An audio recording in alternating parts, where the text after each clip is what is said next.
Bonjour et bienvenue. Le tuto d'aujourd'hui traite la simulation du risque de portefeuille par la méthode de Monte Carlo. Donc, pour mener à bien ce tuto, alors je vous demande de voir d'abord le tuto précédent qui traite les fondamentaux de la simulation de Monte Carlo.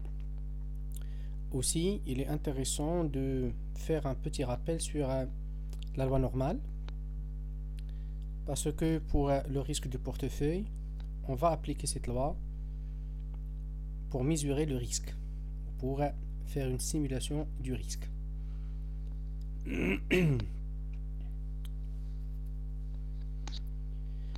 Alors on va supposer une variable, on va l'appeler x, donc c'est le rendement du portefeuille. On va supposer que x est une variable aléatoire continue de moyenne mu et d'un écart type sigma. Donc l'ensemble de définitions, bien sûr, ici est un intervalle dans R. On suppose que x suit une loi normale définie par mu et sigma. Alors il faut faire attention, donc pour la loi normale, c'est une loi continue. La probabilité pour que x prenne une valeur particulière quelconque, elle est généralement nulle. Alors ce qui nous intéresse, c'est la probabilité sur un intervalle donné, et non pas pour une valeur donnée. F de x est la fonction de densité de proba de la variable x. Et donc, en fait, pour que f de x soit une fonction de densité de proba d'une variable aléatoire continue, bien sûr, il y a des conditions. Il faut que f soit continu sur un intervalle de définition ou sur R. F de x est toujours positive, quelle que soit la variable réelle. Et bien sûr, l'intégrale de moins l'infini jusqu'à plus l'infini, ou l'intégrale sur un intervalle donné, de f de x d de x est égal à 1. Pourquoi? Parce que la somme de toutes les probas est égale à 1. Donc, on va travailler avec la loi normale. Généralement, les étudiants demandent pourquoi en finance on applique souvent la loi normale. Pour la modélisation des risques en finance, la loi normale est la plus répandue. Pourquoi? Parce que des chercheurs ont démontré, alors je vous donne ici l'exemple de un chercheur appelé Mandelbrot, si je me rappelle c'était en 1960. Donc des chercheurs ont démontré la prééminence de la loi normale pour expliquer les variations des cours des actifs. Également, la loi normale a permis d'expliquer un grand nombre de situations économiques des années 40, 50, 60, 70.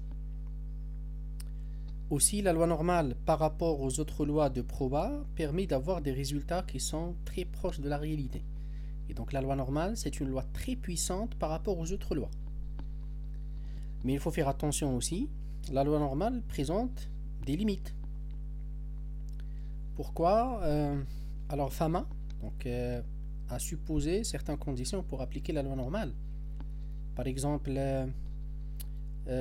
nous avons la question de la rationalité. Donc elle suppose la rationalité des acteurs économiques.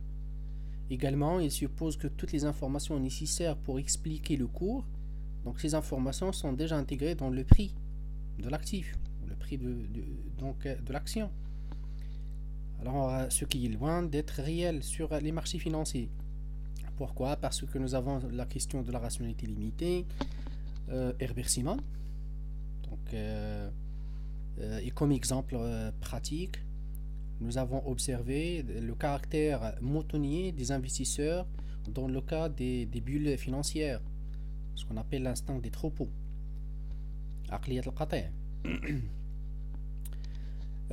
Aussi, il y a d'autres chercheurs qui ont même déconseillé l'utilisation de la loi normale pour les entreprises non financières.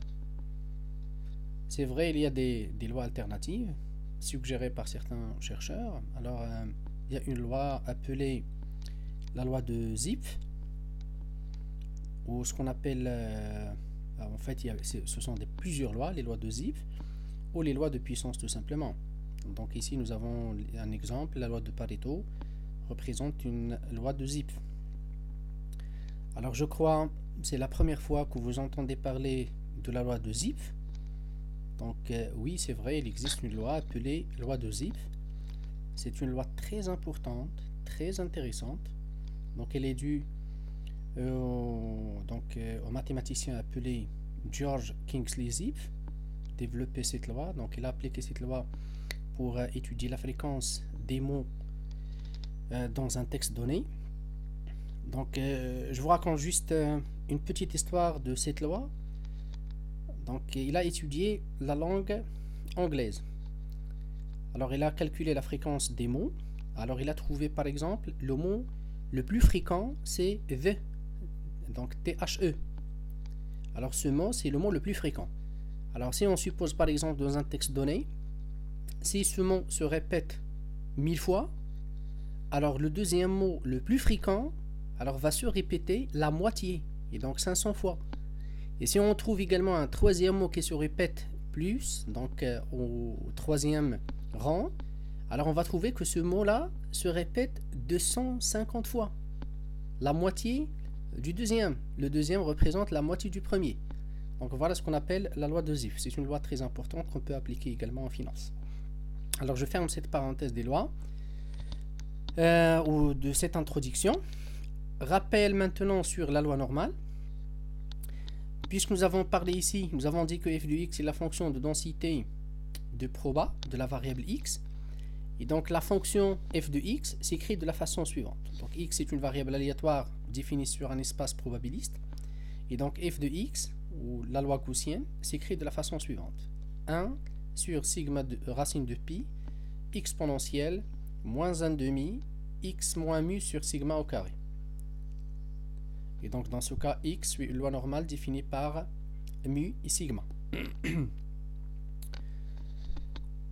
On sait très bien que la probabilité de f de x, donc l'intégrale moins l'infini plus l'infini de f de x d de x est égal à 1. La loi normale, c'est une loi qui est symétrique par rapport à la moyenne, par rapport à mu. Et donc, nous avons à gauche de la moyenne, nous avons 0,5 de proba, et à droite, nous avons 0,5 de proba. Alors, généralement, on passe par des transformations de la loi normale, donc qui n'est pas centrée réduite, pour avoir une loi normale centrée réduite. Okay?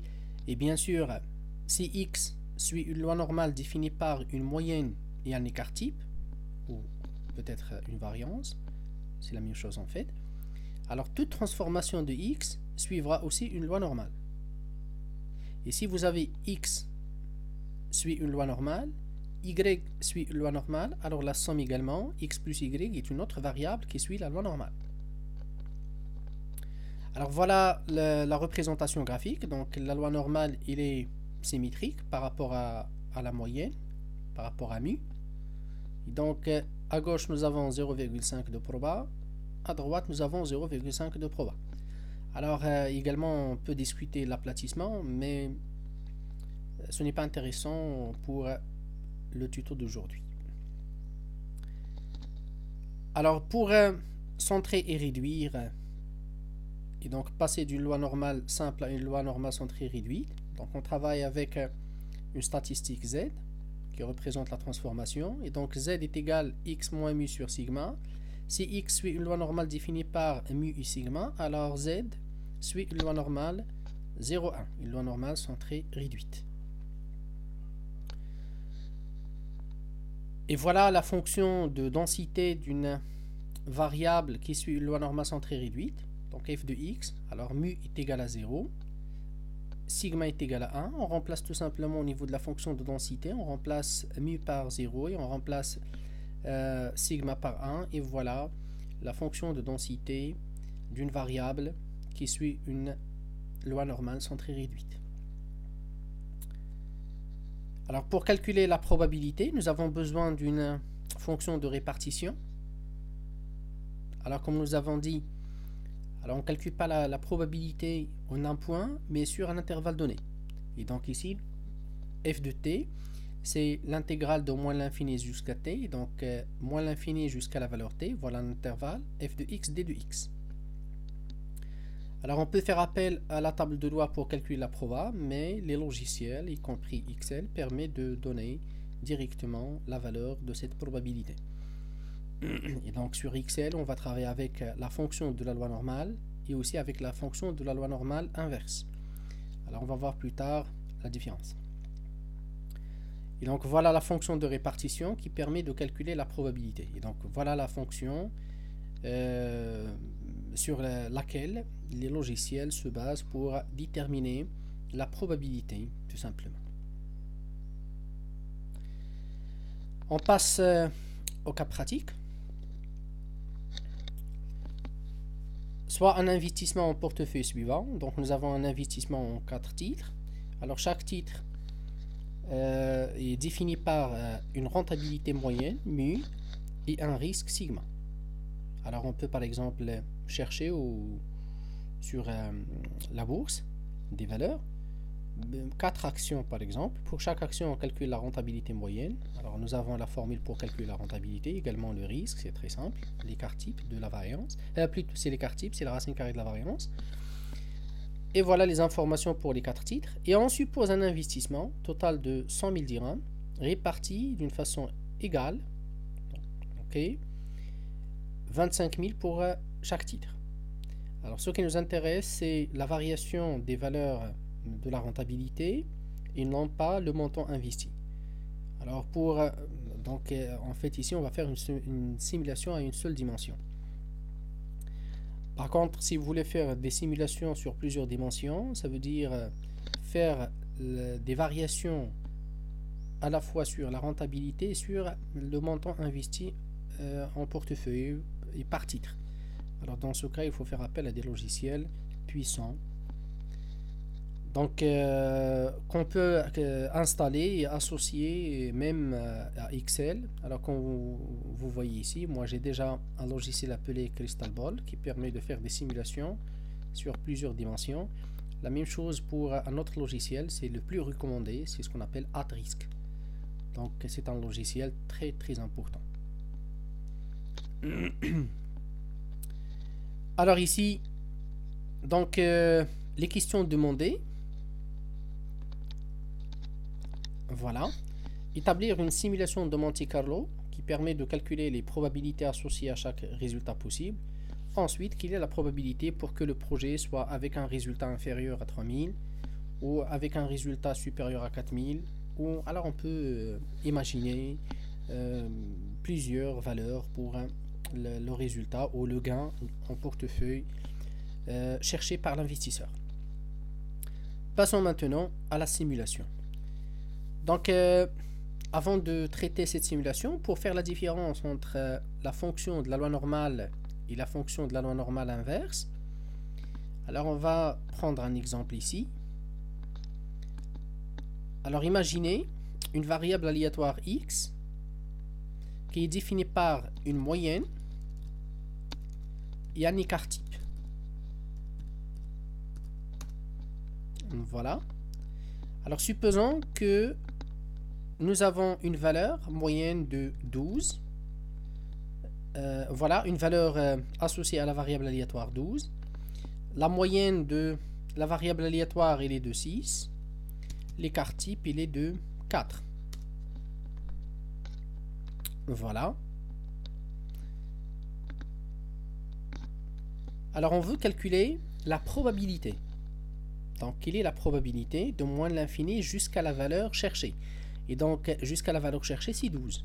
Et donc de moins l'infini jusqu'à 12, on applique la fonction de densité de proba pour une variable aléatoire continue qui suit une distribution de loi normale. Voilà, pour calculer cette proba, on applique la fonction suivante, égale loi normale. Voilà, on vous demande la valeur donc qui définit la borne supérieure de si vous voulez de l'intervalle cherché, donc pour lequel on cherche cette proba, c'est 12, avec une espérance, la moyenne, et un écart type de 4. Alors cumulative, oui, on va faire vrai, parce qu'on veut calculer la probabilité sur cet intervalle, et non pas la probabilité en une valeur. La probabilité en une valeur est toujours égale à 0. Il est très proche de 0. Et donc voilà la probabilité, elle est de 0,93. Ok. Alors maintenant la loi normale inverse. C'est quoi la loi normale inverse? La loi normale inverse, c'est que ce que nous avons comme donnée, c'est la probabilité, cette proba. Ok. Mais ce qu'on cherche de calculer, c'est la valeur de x. Et donc la loi inverse, la loi normale inverse, ou cette fonction permet de calculer la valeur de x à partir de la probabilité. Et donc ici, nous allons chercher la valeur de x égale loi normale inverse. Voilà. Alors voilà la probabilité, voilà l'espérance, voilà l'écart type. On ferme la parenthèse, on clique sur entrée et on trouve 12. C'est le même résultat de départ. Bien. Passons maintenant à notre cas pratique.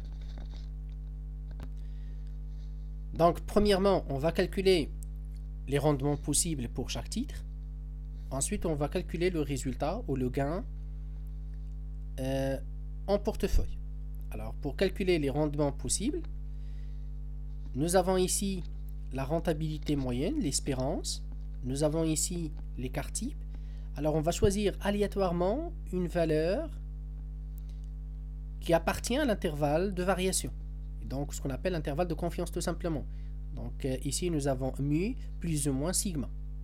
Il faut calculer une valeur aléatoire.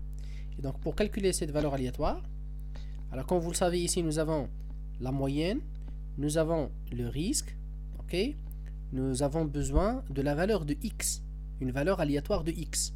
Et donc, pour calculer cette valeur aléatoire de x, on va appliquer la loi normale inverse. Et donc, loi point normale inverse. Alors, la probabilité, c'est une valeur donc aléatoire. Alors, on va appeler la fonction aléa. On ferme la parenthèse. Donc, aléa, c'est une valeur aléatoire. Définie par également l'espérance. Voilà. Et l'écart type. Voilà. On ferme la parenthèse. On clique sur entrée. Et donc, voilà la valeur aléatoire de x. On glisse pour avoir les autres valeurs. Et donc, on peut, à partir, donc, voilà, menu formule. Nous avons cette calculette. Sinon, on peut cliquer sur F9 pour actualiser. Voilà. À chaque fois on actualise, les valeurs changent. Très bien. Maintenant, pour calculer le gain en portefeuille. Pour calculer le gain en portefeuille, c'est tout simplement la valeur de x multipliée par le montant investi. Et donc, égal 2,5% multiplié par 25 000 plus rendement possible du deuxième titre fois le montant investi dans ce deuxième titre plus rendement possible du troisième titre multiplié par le montant investi dans ce troisième titre plus enfin le rendement possible du quatrième titre multiplié par l'investissement ou le montant investi dans ce dernier titre. Et on clique sur entrée. Alors voilà maintenant le résultat ou le gain pour une première expérience. Voilà, une première expérience avec des valeurs aléatoires des rendements possibles, calculées à partir des moyennes et des écarts types d'un ensemble de titres qui composent le portefeuille, et avec bien sûr des montants investis. Alors regardez bien, nous avons supposé des montants fixes, ok, donc c'est pas obligatoire d'avoir des montants de même valeur pour chaque titre. mais c'est juste un exemple. Bien, maintenant, on va répéter cette expérience plusieurs fois. On va essayer de la répéter 500 fois. OK? Avec la simulation de Monte Carlo. Donc, on va définir les expériences. Et ici, nous avons le gain en portefeuille. Alors, la première expérience, la voilà. Là, on va créer donc 500 lignes. C'est à partir de l'accueil, voilà. Donc, menu accueil. On clique sur édition ici. On clique sur remplissage, voilà. Série, cocher colonne, valeur du pas, dernière valeur 500. Donc on va répéter cette expérience 500 fois. Pour la première expérience, là voilà, nous avons un gain en portefeuille qui est égal à 4215. Alors c'est normal d'avoir des valeurs qui changent. À chaque fois on actualise la feuille de calcul. Pourquoi? Parce que ici, au niveau de ce tableau-là, nous avons des valeurs qui se calculent d'une façon aléatoire. Très bien. Donc, on va sélectionner les deux colonnes. On va aller vers Données, Analyse des scénarios, Table de données. On choisit Cellule d'entrée en colonne. On sélectionne une cellule vide et on clique sur OK. Voilà maintenant la simulation donc de 500 expériences.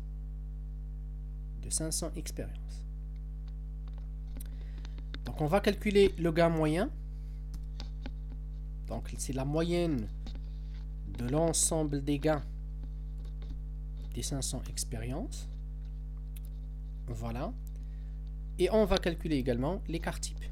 Donc écart type P. Voilà, c'est de la population et non pas l'échantillon. Et on va sélectionner également l'ensemble des valeurs et on clique sur OK. Et voilà maintenant la moyenne et l'écart type de 500 expériences selon la simulation de Monte Carlo. Alors l'interprétation de ces résultats est très simple. Et donc si on accepte cette forme d'investissement, nous avons une forte chance d'avoir un gain moyen de 5673 avec un écart type de 1247 dirhams. Alors maintenant, pour calculer les probas, donc la première question, quelle est la probabilité pour que le gain soit inférieur à 3000?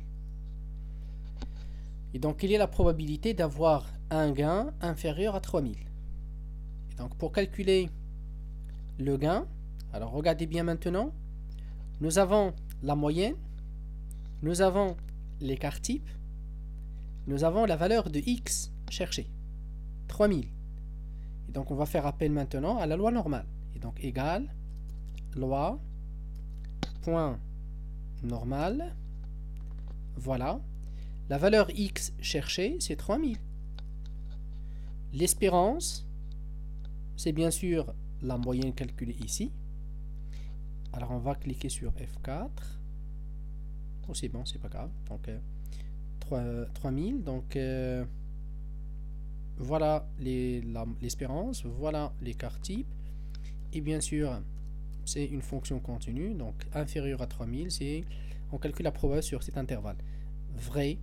On ferme la parenthèse, on clique sur Entrée. Pourcentage.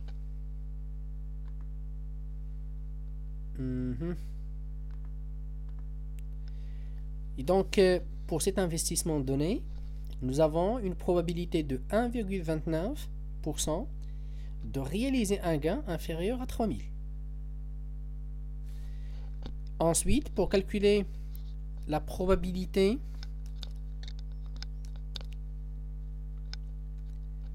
quelle est la probabilité pour que le gain soit inférieur à 5000. Et donc ici, pour calculer la proba, voilà, 5000. Donc ici, nous avons G11, G12. Seulement, c'est tout simplement la moyenne et l'écart type. Et donc voilà.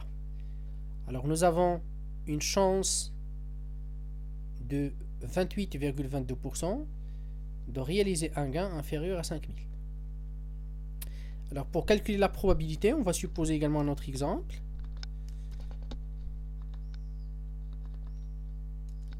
Quelle est la probabilité pour que le gain soit supérieur à 6000? Et donc pour calculer cette proba, c'est tout simplement 1 moins la probabilité, donc loi normale. Donc 1 moins égale 1 moins loi point normal 6000, parce que la fonction de la loi normale que nous avons ici, il permet de calculer la probabilité sur un intervalle à gauche. Maintenant, nous avons besoin de calculer la probabilité pour un intervalle à droite. Et donc, c'est 1 moins l'intervalle à gauche, tout simplement. Donc, c'est 1000. L'espérance, c'est la moyenne. L'écart type, voilà. Cumulative, vrai. Ferme la parenthèse. On clique sur Entrée. Et donc, nous avons une probabilité de 42,74%, donc de chance de réaliser un gain supérieur à 6000. On peut même calculer un gain à partir d'un intervalle. Quelle est la probabilité pour calculer un gain qui est compris entre 5000 et 7000? Alors il faut juste appliquer les formules très simples pour avoir les résultats. Alors j'espère que j'ai discuté l'essentiel concernant le calcul ou la simulation du risque de portefeuille avec la simulation de Monte Carlo ou avec la méthode de Monte Carlo. Donc ici c'est juste un simple exemple pour travailler avec plusieurs variables à la fois. Donc ça veut dire faire varier à la fois la rentabilité et le montant investi. Alors vous pouvez, donc comme j'ai dit, vous pouvez recourir à des logiciels puissants, surtout @risk, qui permet de définir donc les intervalles de variation, donc les lois, etc. Et comme ça, pour chaque type de variable étudiée, et comme ça, vous pouvez avoir des résultats très importants. Également, ces logiciels permettent de calculer la valeur à risque. Comme vous le savez, pour calculer la valeur à risque, peut-être dans les jours prochains, on va essayer de présenter un tuto qui traite les calculs de la valeur à risque, donc value at risk, selon les 3 méthodes les plus connues, bien sûr. Alors dans ce cas, on va essayer d'appliquer soit Crystal Ball, ce logiciel-là, sinon @risk.